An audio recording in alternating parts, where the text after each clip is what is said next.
ಈಗ ತಿಮ್ಮೇಗೌಡರು ಅವರು ಹಿಂದೂಗಳಲ್ವಾ, ಅವರು ರಾಮ ಅಲ್ವಾ, ಅವರಲ್ಲಿ ರಾಮ ಇಲ್ವಾ, ಅವ್ರ ಸಮಯವನ್ನು ಕೂಡ ನಾವು ರೆಸ್ಪೆಕ್ಟ್ ಮಾಡ್ಬೇಕಲ್ವಾ ಅನ್ನುವ ಒಂದು ಭಾವಾರ್ಥದೊಂದಿಗೆ ಈ ಡಿಬೇಟ್ನ ಮತ್ತೆ ಮುಂದುವರಿಸ್ತಾ ಇದ್ದೀವಿ. ಎಸ್ ತಿಮ್ಮೇಗೌಡ್ರೆ, ಎಲ್ಲ ನಾನಾ ರೀತಿಯಾದಂಥ ಸ್ವರೂಪಗಳನ್ನ ಪಡ್ಕೊಳ್ಳುವಂಥದ್ದು ಬಹಳ ಸಹಜ. ಎಲ್ರಿಗೂ ಕೂಡ ಅವರದ್ದೇ ಆದಂಥ ಭಾವನೆಗಳಿರುತ್ತವೆ, ಅದನ್ನ ನಾವು ಗೌರವಿಸೋಣ. ಆದರೆ ಈ ಚರ್ಚೆ ಅಂತ ಬಂದಾಗ ಎಲ್ಲಿಂದ ಎಲ್ಲಿಗೋ ಹೋಗ್ತಾ ಇದೆ ಅಂತ ಹೇಳಿದ್ರೆ ಧರ್ಮ ಎಷ್ಟು ಕೆಲಸ ಮಾಡುತ್ತೆ ಅನ್ನೋದನ್ನ ಮನಸ್ಸಿನಲ್ಲಿ ಇಟ್ಕೊಂಡು ನೀವು ನಿಮ್ಮ ಮಾತನ್ನು ಮುಂದುವರಿಸಬೇಕು. ಸಾರಿ, ನಿಮಗೆ ತಡವಾಗಿ ಅವಕಾಶ ಕೊಡ್ತಾ ಇರಲಿ ಸರ್, ಇರಲಿ, ಪರವಾಗಿಲ್ಲ. ಪ್ಲೀಸ್ ಸರ್ ನೋಡಿ, ಇವತ್ತು ಏನೊಂದು ಅಯೋಧ್ಯೆ ರಾಮ ಮಂದಿರದಲ್ಲಿ ಕಳ್ಳತನದ ಒಂದು ಘಟನೆ ನಡೆದಿದೆ. ಇಲ್ಲಿ ನಾನು ಒಬ್ಬ JDS ಪಕ್ಷ ವಕ್ತಾರನಾಗಿದ್ರು ಕೂಡ ಪಕ್ಷಾತೀತವಾಗಿ ಯೋಗಿ ಆದಿತ್ಯನಾಥ್ ಅವ್ರನ್ನ ನಾನು ಅಭಿನಂದಿಸ್ತೇನೆ. ಅಲ್ಲ, ನೀವು ಮೈತ್ರಿ ಪಕ್ಷದ ಈಗ ನೋಡಿ ಇವತ್ತು ಬರ್ಬೇಕಿತ್ತಲ್ಲ, ಒಂದ್ ನಿಮಿಷ, ನೀವು ಕರೆಕ್ಟ್ ಇದನ್ನ ಯಾರಾದ್ರೂ ಸರಿ ಅಂತ ಹೇಳ್ತಾರಾ, ಅದನ್ನ ಖಂಡಿಸ್ಲೇಬೇಕು. ಆಯ್ತು, ಅದಕ್ಕಿಂತ ಮುಂಚಿತವಾಗಿ ಅದಕ್ಕೊಂದು ಉತ್ತರ ಕೊಡ್ಲೇಬೇಕು ನೀವು. ಭಾರತೀಯ ಜನತಾ ಪಕ್ಷದ ವಕ್ತಾರನ್ನ ಇಂಥ ವಿಚಾರಗಳಿಗೆ ಕಳಿಸಲ್ಲ ಅಂತಾರೆ. RSS ವಿಚಾರದಲ್ಲಿ ಬೇರೆ ಯಾರಾದ್ರೂ ಮಾತಾಡಿದ್ರೆ ಆ ವಿಚಾರಕ್ಕೆ ಸ್ಪಷ್ಟನೆ ಕೊಡಿ ಅಂದ್ರೆ ಕಳಿಸಲ್ಲ ಅಂತಾರೆ.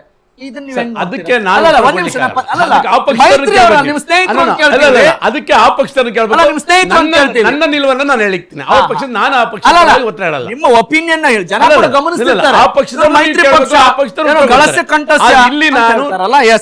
ಇಲ್ಲಿ ನೋಡಿ, ಯಾತಕ್ಕೆ ಅಂತಂದ್ರೆ ಅದನ್ನ ಕೇಳಬೇಕಾಗಿ ಹೇಳಿ. ಅವ್ರು ನೋಡಿ SIT ರಚನೆ ಮಾಡಿ ಅದ್ರಲ್ಲಿರ್ತಕ್ಕಂಥ ಯಾರನ್ನು ಕೂಡ ಮುಚ್ಲಿಕ್ಕೆ ಪ್ರಯತ್ನ ಪಟ್ಟಿಲ್ಲ.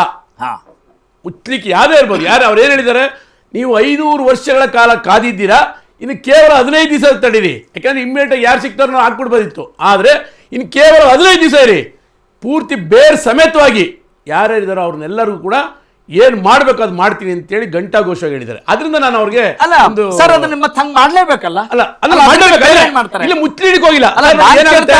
ಅವರು ಆತರ ತ್ಯಾಗದ ಭಾವನೆ ಬೇಕಾಗಿಲ್ಲ ಅಂತ ಅಲ್ವಾ? ಆದ್ರೆ ನೀವು ಯಾವ್ದನ್ನ ನೀವು ಮಾತಾಡ್ಬೇಕು ಅಂತ ಸಹಜವಾಗಿ ಒಬ್ಬ ಜನಸಾಮಾನ್ಯನ ಧ್ವನಿಯಾಗಿ ನಾನು ನಿಮ್ಗೆ ಕೇಳ್ತಿದ್ದೀನಿ ಅಂದ್ರೆ ಹೌದಲ್ವಾ? ನಾವು ಎಂಥ ಒಂದು ಶ್ರದ್ಧಾ ಭಕ್ತಿಯಿಂದ ಈ ರೀತಿಯಾದಂತ ಆಲೋಚನೆ ಇಟ್ಕೊಂಡಿರ್ತೀವಿ, ಇಲ್ಲೂ ಹಿಂಗ ಆಗ್ಬಿಡ್ತಾ ಅನ್ನೋ ಒಂದು ನೋವೇನು ಕಾಣಿಸ್ತಾ ಇಲ್ಲ. ಲಕ್ಷಾಂತರ ಕೋಟ್ಯಾಂತರ ಜನದ ಭಾವನೆ ಅರ್ಥ ಮಾಡ್ಕೊಂಡೆ ಅವ್ರು ಆ ಮಾತನ್ನ ಹೇಳಿದ್ದು. ಇದಕ್ಕೆ ಬೇರೆ ಸಮೇತವಾಗಿ ಅವ್ರಿಗೆ ತಕ್ಕ ಶಾಸ್ತಿಯನ್ನು ಮಾಡ್ತೇವೆ, ಅವ್ರು ಯಾರೇ ಆಗಿರ್ಬೋದು ಅಂತ ಹೇಳಿದ್ರಲ್ಲ. ಆಗುತ್ತೆ ಅನ್ನೋದಕ್ಕೆ ಏನ್ ಅನ್ಸುತ್ತೆ ನಿಮ್ಗೆ ಸರ್? ಇಂಥಲ್ಲೂ ಕೂಡ ಇಂಥ ಒಂದು ಅಯೋಧ್ಯೆ ನಿಜವಾದ ಮೀನಿಂಗ್ ಏನು ಅಂತ ಹೇಳಿದ್ರೆ ವಧೆ ಇಲ್ಲದ ಜಾಗ ಅಂತ, ಹಿಂಸೆ ಇಲ್ಲದ ಜಾಗ. ಆದ್ರೆ ಅಂಥ ಒಂದು ಅಯೋಧ್ಯೆ ನಾವು ರಾಮನನ್ನ ಹೆಂಗಂಗ ಅರ್ಥ ಮಾಡ್ಕೊಂಡ್ಬಿಟ್ಟು ನಾವು ಮಾಡಬಾರ್ದು ಕೆಲಸ ಎಲ್ಲ ಮಾಡ್ತೀವಿ ಅಂದ್ರೆ ಸರಿನಾ ಅನ್ನೋದು ಜನಸಾಮಾನ್ಯನ ಪ್ರಶ್ನೆ. ಸರಿ, ಇಲ್ಲಿ ಏನಾಗುತ್ತೆ ಅಲ್ವಾ? ಅಲ್ಲ, ಇಲ್ಲಿ ಏನಾಗುತ್ತೆ, ಖಂಡಿತ ಇಲ್ಲಿ ಈ ಮನುಷ್ಯರ ಸ್ವಭಾವ ಇದೆಯಲ್ಲ, ಅದು ನಾವು ದೇವ್ರು ಬಂದ್ರು ಸರಿ ಮಾಡಕ್ಕಾಗಲ್ಲ. ಅದು ದೇವ್ರು ಬಂದ್ರು ಕೆಲವ್ರ ಮನುಷ್ಯನ ಥರ ಮಾಡಕ್ಕಾಗಲ್ಲ, ಕೆಲವ್ರ ಮನುಷ್ಯನನ್ನ. ಯಾಕೆಂತಂದ್ರೆ ಒಂದೇ ಒಂದು, ನಾನು ತಪ್ಪು ತಿಳ್ಕೊಬೇಡಿ, ಒಂದಕ್ಕೊಂದು ಲಿಂಕ್ ಮಾಡ್ತೀನಿ ಅಂತೇಳಿ, ಕೆಲವು ಅಧಿಕಾರಿಗಳು 1 ಅವರ್ 2 ಅವರ್ ಮುಂಚೆ ತುಂಬಾ ಪ್ರಾಮಾಣಿಕವಾಗಿ ಭಾಷಣ ಮಾಡ್ತಾರೆ. ನಾವು ಹೀಗಿರ್ಬೇಕು, ನಾವು ಹಾಗಿರ್ಬೇಕು, ಸಮಾಜ ಮಾಡ್ತೇವೆ ಅಂತೇಳಿ 2 ಅವರ್ ಮುಂಚೆಗೆ ಅವ್ರು ಅರೆಸ್ಟ್ ಆಗಿರ್ತಾರೆ. ಸರ್, ಅಧಿಕಾರಿಗಳು ರಾಜಕಾರಣಿಗಳು ಅಷ್ಟೇ. ಉದಾಹರಣೆ ರಾಜಕಾರಣಿಗಳು ಅಷ್ಟೇನೆ, ರಾಜಕಾರಣಿಗಳು ಅವರು ಅಷ್ಟೇನೆ. ತುಂಬಾ ಅಲ್ಲಿ ಏನು ಎಲ್ಲ ನೋಡಿ ಪೂರ್ತಿ ಭ್ರಷ್ಟಾಚಾರನ ಮುಗಿಸ್ಬಿಡ್ತಿಂತಾರೆ. ಆದ್ರೆ ಫಸ್ಟ್ ಅವರೇ ಮಾಡಿರ್ತಾರೆ. ಆ ಥರ ಇರ್ತದೆ ಇರ್ತಾರೆ. ಯಾಕೆಂದ್ರೆ ಇದನ್ನ ಏನಾಗುತ್ತೆ ಗೊತ್ತಾ ಸರ್, ಯಾತಕ್ಕೆ ಈ ಮಾತು ಹೇಳ್ತಾ ಇದ್ದೀನಿ, ಅದು ಮನುಷ್ಯನಾಗಿ ತನ್ನನ್ನು ಮಾತಾಡ್ತಾ ಇರೋದು ರಾಜಕಾರಣಿ ಆಗಿರೋದ್ರಿಂದ, ಒಬ್ಬ ಪಕ್ಷದ ವಕ್ತಾರ ಆಗಿರೋದ್ರಿಂದ ಅದನ್ನ ಯಾವ್ಯಾವ ಆಯಾಮಗಳಲ್ಲಿ ನೋಡಬಹುದು ಅನ್ನೋದು ತನ್ನನ್ನ ತಾನು ಚೇಂಜ್ ಮಾಡ್ಕೊಳ್ಳಿಲ್ಲ ಅಂತಂದ್ರೆ ನಾನು ಸೇರಿದಂತೆ ಮಾತಾಡ್ಲಿಕ್ಕೆ ಈಜಿ. ಆದ್ರೆ ಅದನ್ನ ಮಾಡೋದಿದೆಯಲ್ಲ, ಅದನ್ನ ಅರ್ಥ ಅನ್ಸಿಲ್ವಾ? ನಾವು ಇಷ್ಟೆಲ್ಲ ಮಾತಾಡ್ತೇವೆ, ನಿಮ್ಮ ನಾಯಕರು ಸೇರಿದಂತೆ.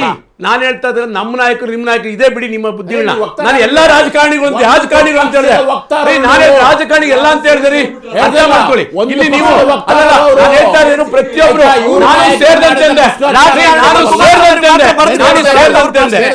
ನಾನು ಸೇರಿದಂತೆ ನಿಮ್ಮ ನಾಯಕರು ಅದು ಮಾಡಿರೋರಿಗೆ ಮಾತ್ರ, ಮಾಡಿರೋರಿಗೆ ಮಾತ್ರ, ಮಾಡ್ತಾ ಇರೋರಿಗೆ ಮಾತ್ರ, ಮಾಡಿರೋರಿಗೆ ಮಾತ್ರ, ಮಾಡ್ತಾ ಇರೋರಿಗೆ ಮಾತ್ರ. ಮಾಡಿದ ಒಂದ್ ನಿಮಿಷ, ಒಂದ್ ನಿಮಿಷ, ಒಂದ್ ನಿಮಿಷ, ಒಂದ್ ನಿಮಿಷ. ನಾನು ಸರಿ ಇದ್ರೆ ನಾನು ನೈತಿಕವಾಗಿದ್ರೆ ಬೇರೆಯವ್ರ ಬಗ್ಗೆ ಆರೋಪ ಅಲ್ಲ, ಒಂದ್ ನಿಮಿಷ, ಮಾಡಲ್ಲ. ಒಂದ್ ನಿಮಿಷ. Let him complete his words. ಒಂದ್ ನಿಮಿಷ. ಯಾರೋ ಬಗ್ಗೆ ಒಂದ್ ಆರೋಪ ನಿಮಿಷ, ಮಾಡಿಲ್ಲ. let him complete his words. ನಾನು ಹೇಳ್ತಾ ಇರೋದು ಒಂದ್ ನಿಮಿಷ, ಒಂದ್ ನಿಮಿಷ. ಯಾರು ಅದಕ್ಕೆ- ಮಾಡಿರ್ತಾರೆ ಒಂದ್ ನಿಮಿಷ. ಅಂತ ಅದಕ್ಕೆ ರಾಜಕಾರಣಿಗಳಿಗೆ, politics ಅಂತ ಬಂದು ಯಾರು ಆಗುತ್ತೆ. ಮಾಡಿರ್ತಾರೆ I will ಅಂತ allow you. ಅಧಿಕಾರಿಗಳಿಗೆ, ಒಂದ್ ನಿಮಿಷ, ಯಾರು ಮಾಡಿರ್ತಾರೆ ಅಂತ ತಿಮ್ಮೇಗೌಡ್ರೆ, ಕಕ್ಷಿಗಳಿಗೆ. ತಿಮ್ಮೇಗೌಡ್ರೆ, ನೋಡಿ ಇವತ್ ನೀವು ಹೆಂಗೆ ಅಂದ್ರೆ ಒಬ್ಬ ಆಕಳ ಬಗ್ಗೆ ಪ್ರಬಂಧ ಬರೆಯೋನು ಅಂತ ಅವ್ನು ಯಾವ ಪ್ರಬಂಧ ಕೊಟ್ಟರು ಆಕಳನ್ನ ಸೇರಿಸ್ಬಿಡೋನಂತೆ. ಹಂಗೆ ನಾವು ಯಾವ ಚರ್ಚೆ ಇಟ್ರು ಕೂಡ ಅಲ್ಲಿ ಬೇರೆ ಅವರ ರಾಜಕೀಯ ಬೆಳೆ ಬೇಯಿಸ್ಕೊಳಕ್ ಏನ್ ಬೇಕೋ ಅದೇ ಆಗತ್ತೆ ಅನ್ನೋದಕ್ಕೆ ಇದೊಂದು ದೊಡ್ಡ ಉದಾಹರಣೆ ಅಂತ ಅನಿಸ್ತಾ ಇದೆ. ಹೇಳಿ. ಈಗ ನೋಡಿ, ಪಾಲಿಟಿಕ್ಸ್ ಅನ್ನೋದು ಎಷ್ಟು ವಿಷಬೀಜ ಆಗ್ತಾ ಇದೆ ಅನ್ನೋದಕ್ಕೆ ಇದೊಂದು ಸಾಕ್ಷಿ. ಈ ಸಂದರ್ಭದಲ್ಲಿ ಈಗ ನೀವು ಬದಲಾಯಿಸ್ಕೊಳ್ಬೇಕು, ನಮ್ಮನ್ನು ಸೇರಿದಂತೆ ಅಂತಿರಲ್ಲ. ಈಗ ನನ್ಗನಿಸ್ತಾ ಇದೆ ನೆಕ್ಸ್ಟ್ ಮಾತು ಬದಲಾಯಿಸ್ಕೋಬೇಕಂತ ಹೇಳ, ತಪ್ಪನ್ನ ನಾನು ಸೇರಿದಂತೆ ಇಂಥ ಈಗ ಸರ್ ನೀವೀಗ ರಾಮನ ಬಗ್ಗೆ ನಾವು ಮಾತನಾಡ್ತಾ ಇದೀವಿ, ಅಯೋಧ್ಯೆ ಬಗ್ಗೆ ಮಾತನಾಡ್ತಾ ಇದೀವಿ, ಧರ್ಮದ ಬಗ್ಗೆ ಮಾತನಾಡ್ತಾ ಇದೀವಿ. ಅದ್ರ ಬಗ್ಗೆ ಸ್ಪಷ್ಟತೆನೇ ಇಲ್ಲ, ಅದ್ರ ಬಗ್ಗೆ ಸ್ಪಷ್ಟತೆನೇ ಇಲ್ಲದೆ ನಾವೆಲ್ಲ ಚರ್ಚೆ ಮಾಡ್ತಾ ಇದೀವಿ ಅಂತ ನನಗೆ ಅನಿಸ್ತಾ ಇದೆ. ಇಲ್ಲ ನಾನು ಏನ್ ಹೇಳಿಕ್ ಬಂದೆ ಅಂದ್ರೆ, ನೋಡಿ ಅವರು ಯಾರು ಮುಖ್ಯಮಂತ್ರಿ ಯೋಗಿ ಆದಿತ್ಯನಾಥ್ ಏನಿದ್ದಾರೆ, ಅವರು ಕಠಿಣವಾದ ಕ್ರಮವನ್ನು ಬೇರೆ ಸಮೇತ ಕಿತ್ತಾಕ್ತೀನಿ ಅಂತ ಹೇಳಿದ್ದಾರೆ. ಆ ತರ ಮುಚ್ಚಾಕ್ಬೇಕಂತ ಇದ್ದಿದ್ರೆ ಅವ್ರು ಇದನ್ನೆಲ್ಲ ಮುಚ್ಚಾಕ್ಲಿಕ್ಕೆ ಈಸಿ. ಮುಚ್ಚಾಕೊಂಡ್ಬಿಟ್ರೆ ಅಷ್ಟು ಸುಲಭನಾ ಮುಚ್ಚಾಕೋದು? ಅಲ್ಲಲ್ಲ, ಆದ್ರೆ ಅವ್ರು ನೋಡಿ ಇಲ್ಲಿ ಅರ್ಥ ಮಾಡ್ಕೋಬೇಕು, ಇವರು ಅದಕ್ಕೆ ಪ್ರಧಾನಿಗಳು ಹೊಣೆ, ಗೃಹ ಸಚಿವರು ಹೊಣೆ, ನಾನಲ್ಲ, ಅವ್ರು ಬೇಕಾದ್ರೆ ಮಾಡ್ತಾರೆ ಅಂತ. ಹಾಗಂದ್ರೆ ನಿಮ್ ಪಕ್ಷದವ್ರು ಯಾರು ಇಂಥ ಆದಾಗ, ಇಂಥ ಘಟನೆಗಳಾದಾಗ ನೀವು ಆಡಳಿತ ಪಕ್ಷವನ್ನ ಏನು ತನಿಖೆ ಈಗ ಆಯ್ತು, ತನಿಖೆ ಮಾಡಿ ಕಾನೂನು ಸುವ್ಯವಸ್ಥೆ ಸರಿಯಾಗಿಲ್ಲ ಅಂದ್ರೆ, ಒಂದ್ ನಿಮಿಷ ಸರ್, ಕಾನೂನು ಸುವ್ಯವಸ್ಥೆ ನಮ್ಮ ರಾಜ್ಯದಲ್ಲಿ ಸರಿಯಾಗಿಲ್ಲ ಅಂದ್ರೆ ನೀವು ಯಾರನ್ನು ದೂಷಣೆ ಮಾಡ್ತೀರಾ? ಗೃಹ ಮಂತ್ರಿಗಳನ್ನ, ಗೃಹ ಮಂತ್ರಿಗಳು ಮಾಡ್ತೀರಾ. ಈಗ ಅಲ್ಲಿ ಭಾರತೀಯ ಜನತಾ ಪಕ್ಷದವ್ರನ್ನ, ಗೃಹ ಮಂತ್ರಿಗಳನ್ನ ನೀವು ಅಲ್ಲಿ ಅವ್ರು ಖಂಡಿಸಿದ್ರೆ ನೀವ್ ಯಾಕೆ ಅದಕ್ಕೆ? ಆಗಲ್ಲ, ನಾನು ಫಸ್ಟ್ ಅವ್ರೇನೋ ಆಕ್ಷನ್ ತಗೊಂಡಿಲ್ಲ ಅಂದ್ರೆ ಪ್ರಧಾನ ಮಂತ್ರಿಗಳು ಮಾಡ್ಲಿ, ಗೃಹ ಮಂತ್ರಿ ಅವ್ರ ಮಾಡ್ತಿದಾರಲ್ಲ, okay everything is going good, why should I worry ಅನ್ನೋದು ನಿಮ್ ಪ್ರಶ್ನೆ ಅಲ್ಲ ಸರ್? ಅಲ್ಲಲ್ಲ, ಅವರು ಏನ್ ಮಾಡ್ಬೇಕು ಅದು ಸರಿಯಾದಂತ ವ್ಯವಸ್ಥೆ ಮಾಡ್ಬೇಕಾದಾಗ ಮಾಡೋದು ಕರೆಕ್ಟ್, ಅವ್ರ ಕೆಲಸ ಮಾಡ್ಬೇಕು ಕರೆಕ್ಟ್. ಆದ್ರೆ ನಮ್ದೊಂದು ಮೈಂಡ್ ಸೆಟ್ ಅಂತ ಇರುತ್ತಲ್ಲ ಸರ್, ನಮ್ಮ ವಿವೇಚನೆ ಅಂತ ಇರುತ್ತಲ್ಲ ಸರ್, ನಾವೊಂದು ಎಚ್ಚರಿಕೆಯಿಂದ ಇರ್ಬೇಕು ಅನ್ನೋ ಭಾವನೆ ಇರುತ್ತಲ್ಲ ಸರ್, ಅದಕ್ಕೇನ್ ತಯಾರಿ ನಡೆಸ್ತಿದ್ದೀರಾ ಅನ್ನೋದು ಪ್ರಶ್ನೆ ಇಲ್ಲಿ. ಮುಂದಿನ ಹಂತದಲ್ಲಿ ನಿಮ್ ಜೊತೆ ಮಾತನಾಡ್ತೀನಿ. Yes, quick reaction, I need to take a break. Bhaskar ಏನೋ ಹೇಳಕ್ ಇಷ್ಟಪಡ್ತಾ ಇದ್ರು. ಆ ರಾಮ ಜನ್ಮಭೂಮಿ ತೀರ್ಥ ಟ್ರಸ್ಟ್ ಇದೆಯಲ್ಲ, ಹಾ, ಅವರು ಆ yes, yes. ದೇವಸ್ಥಾನದ ನಿರ್ವಹಣೆಯನ್ನ ಮಾಡ್ತಾ ಇರೋದು. ಹಾ. ಉತ್ತರ ಪ್ರದೇಶದ ಧಾರ್ಮಿಕ ದತ್ತಿ ಇಲಾಖೆ ಅಲ್ಲ. Okay, okay. ಆದ್ರಿಂದ ವಿನಾಕಾರಣ ಅದರಲ್ಲಿ ಬಿಜೆಪಿ ಆಗಲಿ ಮತ್ತೊಂದು ಪೊಲಿಟಿಕಲ್ ಪಾರ್ಟಿಗಳು ಎಳೆದು ತರೋದು ತಪ್ಪು. Got it sir, got it. ಆಯ್ತಾಯ್ತು, ಇದು ನಿಮ್ಮ ಒಪಿನಿಯನ್ ಸರ್, ಇದು ನಿಮ್ಮ ಒಪಿನಿಯನ್. ಸತ್ಯ ಅದು ಸರ್. ಆಯ್ತು, ಬಿಜೆಪಿ ಅವ್ರು ಯಾಕೆ ಸರ್ ಬಂದಿಲ್ಲ ಇವತ್ತು? ನಾನು ಅದನ್ನೇ ಹೇಳ್ತಾ ಇರೋದು. ನಾನು ಅದನ್ನೇ ಸ್ವಾಮಿ ಹೇಳ್ತಾ ಇರೋದು. ಅದಕ್ಕೆ ಸರ್ ನಾನು ಹೇಳ್ತಾ ಇರೋದು ಏನಂದ್ರೆ, ನೀವು ಅದನ್ನ ರಾಜಕಾರಣಕ್ಕೆ ಬಳಸ್ಕೋಬೇಡಿ.